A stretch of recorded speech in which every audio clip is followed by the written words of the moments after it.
नमस्कार दोस्तों, स्वागत है आपका मेरे YouTube चैनल हिम एजुकेशन में। तो आज हम जो है राही कहानी पढ़ेंगे। जैसा कि पिछली वीडियो में बताया था कि हम सबसे पहले जो है यूनिट 7 से शुरू करेंगे। तो यूनिट 7 में जो है हमने पहली कहानी पढ़ भी ली थी। इससे पहले हमने जो है चंद्रदेव से मेरी बातें कहानी पढ़ी थी, जो कि बंग महिला की कहानी है। तो इसके बाद जो है हम दूसरी कहानी आज पढ़ने जा रहे हैं। कहानी का शीर्षक है राही। ये कहानी जो है सुभद्रा कुमारी चौहान के द्वारा लिखी गई है। तो ये हिंदी नेट के सिलेबस में लगी हुई है। ये इम्पोर्टेंट कहानी है। तो सबसे पहले हम सुभद्रा कुमारी चौहान के जो है जीवन परिचय पर प्रकाश डालेंगे। तो इनका जन्म जो है 15 फरवरी 1948 को हुआ था और इनकी मृत्यु जो है 16 अगस्त 1904 को हुई थी। सुभद्रा कुमारी चौहान का जन्म नाग पंचमी के दिन 16 अगस्त 1904 को इलाहाबाद के निकट निहालपुर गांव में एक संपन्न परिवार में हुआ था। 1913 में जब वो 9 वर्ष की थी तभी उनकी पहली कविता प्रयाग से निकलने वाली मर्यादा पत्रिका में प्रकाशित हुई थी। तो यह ध्यान रखना जो है, कभी कभी जो है पत्रिका में पूछ लिया जाता है कि सुभद्रा कुमारी चौहान का जो है उनकी पहली कविता जो है कौन सी पत्रिका में प्रकाशित हुई थी।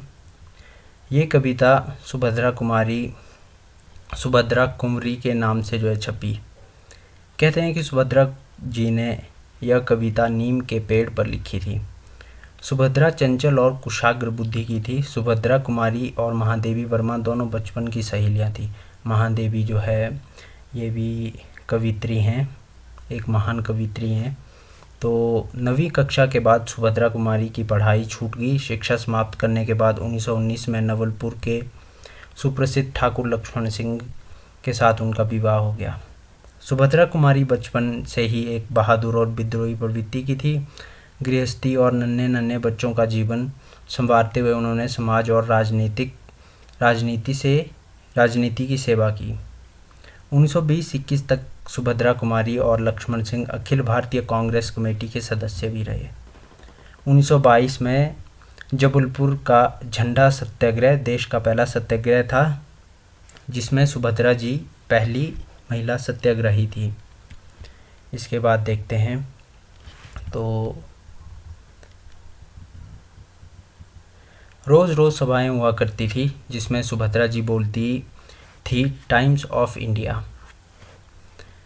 के संवाददाता ने अपनी एक रिपोर्ट में उनका उल्लेख किया। लोकल सरोजिनी कहकर लिखा था। तो ये लोकल सरोजिनी का जो है सुभद्रा कुमारी चौहान जी के लिए जो है लिखा था। लक्ष्मण सिंह जैसा जीवन साथी और माखनलाल चतुर्वेदी जैसा पथ प्रदर्शक पाकर वे स्वतंत्रता के राष्ट्रीय आंदोलन में बराबर सक्रिय रही।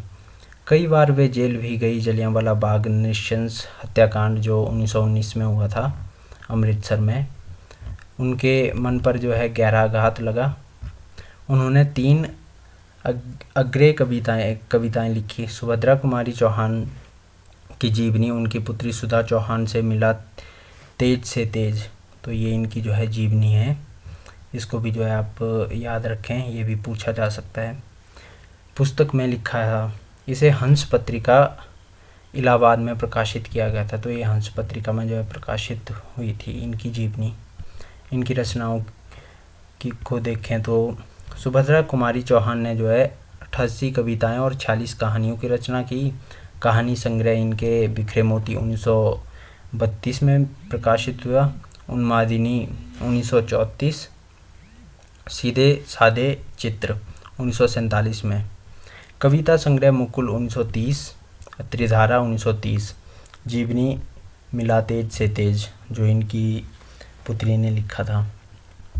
इसके बाद देखें तो कहानी पर नज़र डालें तो कहानी के पात्र जो हैं 2 पात्र इसमें हमें दिखाई देते हैं, एक राही और एक अनीता। राही एक गरीब औरत जिसे चोरी के जुर्म में जो है कैद कर लिया जाता है। इसके बाद अनीता एक अमीर घर की महिला जो स्वतंत्रता संग्राम में क्रांतिकारी गतिविधियों के कारण जेल गई।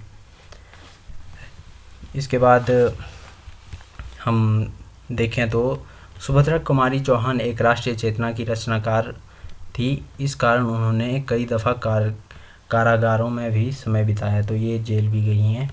इस कहानी में उन्होंने अपने उसी समय के अनुभवों को लिखा है। भीख मांगने वाली मंगरोरी, तो ये भी देखिए, ये क्वेश्चन जो है नेट के एग्ज़ाम में पूछा गया था कि इस कहानी में कौन सी जाति का उल्लेख किया गया है, तो ये मंगरोरी जाति है। से संबंध रखने वाली एक राही की कहानी है जो भूख मिटाने के लिए चोरी के आरोप में हवालात जाती है। हवालात में राही अनीता नाम की सत्याग्रही के साथ जब बातें करती है, अपनी विवशता बताती हैं, तो अनीता उसकी बात सुनकर जो है चिंतित हो जाती है। राही जैसी गरीब और भोली भाली जनता की सेवा करने और उसके दुख को दूर करने में ही सच्ची देशभक्ति है। जेल में ही वे सपने में मंगरोरी जाति के लोगों की सेवा करती है, जिससे गांव वालों का सुधार हो गया है। दूसरे दिन पिता की बीमारी के कारण अनीता जेल से रिहा हो जाती है और उसका सपना साकार हो जाता है। इसके बाद देखें तो कहानी की शुरुआत जो है दो पात्रों राही और अनीता के संवाद से शुरू होती है। तो अनीता पूछती है कि तेरा नाम क्या है? राही, तुम्हें किस अपराध में सजा हुई? चोरी की थी सरकार। चोरी क्या चुराया था? नाज की गठरी। कितना नाज था? होगा 5-6 सेर। तो ये भी पूछ सकते हैं कि कहानी में जो है कितना अनाज जो है चोरी किया गया था। और सज़ा कितने दिन की है? साल भर की। तो तूने चोरी क्यों की? मजदूरी करती तब भी दिन भर में 3-4 आने पैसे मिल जाते। हमें मजदूरी नहीं मिलती सरकार, हमारी जाति मंगरोरी है, हम केवल मांगते खाते हैं और भीख ना मिले तो फिर चोरी करते। उस दिन घर में खाने को कुछ नहीं था, बच्चे भूख से तड़प रहे थे। बाजार में देर तक मांगा, बोझा ढोने के लिए टोकरा लेकर भी बैठी रही पर कुछ नहीं मिला। सामने किसी का बच्चा रो रहा था, उसे देखकर मुझे अपने भूखे बच्चों की याद आ गई। वहीं पर किसी की अनाज की गठरी रखी हुई थी, उसे लेकर अभी भाग ही रही थी कि पुलिस ने पकड़ लिया। तो इसके बाद अनीता पूछती है कि फिर तूने कहीं कहा नहीं कि बच्चे भूखे हैं इसलिए चोरी की? संभव है कि इस बात से मजिस्ट्रेट कम सजा देता। राही कहती है कि हम गरीबों का कोई नहीं सुनता सरकार। बच्चे आए थे कचहरी में, मैंने सब कुछ कहा पर किसी ने नहीं सुना। अनीता, अब तेरे बच्चे किसके पास हैं? उसका बाप है? राही कहती है कि उसका बाप मर गया सरकार, जेल में उसे मारा था और कहीं वहीं अस्पताल में मर गया। अब बच्चों का कोई नहीं है। अनीता, तो तेरे बच्चों का बाप भी जेल में ही मरा। वह क्यों जेल आया था? तो राही कहती है उसे बिना कसूर के ही पकड़ लिया था सरकार, ताड़ी पीने को गया था। 2-4 दोस्त उसके साथ थे। मेरे घर वालों का एक वक्त पुलिस वाले के साथ झगड़ा हो गया था, उसी का बदला लिया।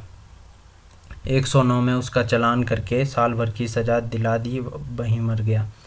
अनीता कहती है कि अच्छा, जा अपना काम कर। अनीता सत्याग्रह करके जेल में आई थी।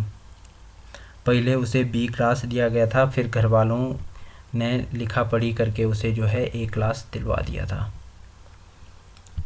इसके बाद अनीता के सामने एक प्रश्न था। वह सोच रही थी कि देश की दरिद्रता और इन निरीह गरीबों के कष्टों को दूर करने का कोई उपाय नहीं है। हम सभी परमात्मा की संतान है, एक ही देश के निवासी से कम हम सबको खाने पहनने का समान अधिकार तो है ही। फिर यह क्या बात है कि कुछ लोग तो बहुत आराम करते हैं और कुछ लोग पेट के अन्न के लिए चोरी करते हैं। उसके बाद विचारक की अदूरदर्शिता के कारण या सरकारी वकील की चातुर्यपूर्ण जिरह के कारण छोटे छोटे बच्चों की माताएं जेल भेज दी जाती हैं। उनके बच्चे भूखे मरने के लिए छोड़ दिए जाते हैं। एक और तो यह कैदी हैं जो जेल आकर सचमुच जेल जीवन के कष्ट उठाती हैं, और दूसरी और हम लोग जो अपनी देशभक्ति का ढिंढोरा पीटते हुए जेल आते हैं। हमें आमतौर से दूसरे कैदियों के मुकाबले अच्छा बर्ताव किया जाता है, फिर भी हमें संतोष नहीं होता। हम जेल आकर A-B क्लास के लिए झगड़ते हैं।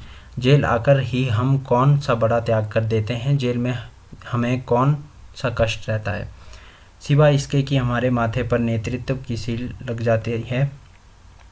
हम बड़े अभिमान के साथ कहते हैं कि हमारी चौथी जेल यात्रा है या हमारी 5वीं जेल यात्रा है। अपनी जेल यात्रा के किस्से बार बार सुना कर आत्म गौरव अनुभव करते हैं। तात्पर्य यह है कि हम जितने बार जेल जा चुके होते हैं उतनी ही सीढ़ी हम देशभक्ति और त्याग दूसरों के ऊपर उठ जाते हैं। इसके बल पर जेल से छूटने के बाद कांग्रेस को राजकीय सत्ता मिलते ही हम मिनिस्टर, स्थानीय संस्थाओं के मेंबर और क्या क्या हो जाते हैं। ये अनीता जो है सोच रही है। इसके बाद अनीता सोच रही थी कि कल तक तो खद्दर भी नहीं पहनते थे, बात बात पर कांग्रेस का मजाक उड़ाते थे। कांग्रेस के हाथों में थोड़ी शक्ति आते ही वे कांग्रेस के भक्त बन गए, खद्दर पहनने लगे, यहाँ तक कि जेल में भी दिखाई पड़ने लगे। वास्तव में यह देशभक्ति या सत्ता भक्ति? तो वो कहती है कि वास्तव में ये देशभक्ति है या सत्ता की भक्ति है। अनीता की आत्मा बोल उठी कि वास्तव में सच्ची देशभक्ति इन गरीबों का कष्ट निवारण करने में है। ये कोई दूसरे नहीं है, हमारी भारत माँ की संतानें हैं।